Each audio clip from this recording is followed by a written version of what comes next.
am Dai Abdul Shakir, 4th standard. ഞാൻ ഇന്ന് പറയാൻ പോകുന്നത് parallel variation, reticular variation, tap root, fibrous root എന്നിവയാണ്. ഇതാണ് പാരലൽ വേരിയേഷൻ.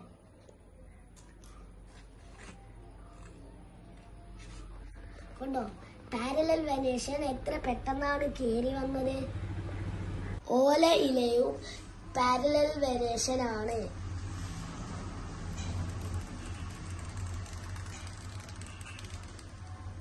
കണ്ടോ, ഇതും എളുപ്പത്തിൽ കീറി വന്നു. നമുക്ക് റെറ്റിക്കുലർ വേരിയേഷൻ നോക്കാം.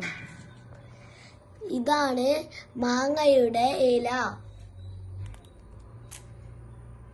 കണ്ടോ, ഇത് എളുപ്പത്തിൽ കീറി വരുന്നില്ല.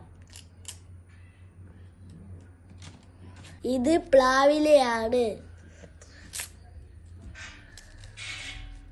ഇതും കീറുന്നില്ല. ഇനി നമുക്ക് ഫൈബ്രസ് റൂട്ട് ഏതെല്ലാമാണെന്ന് നോക്കാം. ഇതാണ് ഫൈബ്രസ് റൂട്ട്. ഇങ്ങനെ കുറെ പൊങ്ങി പൊങ്ങി വരുന്ന സാധനമാണ് ഫൈബ്രസ് റൂട്ട്. വേല്. ഇത് ടാപ്പ് റൂട്ട്. ഇത് നേരിയതായാണ് വരുന്നത്.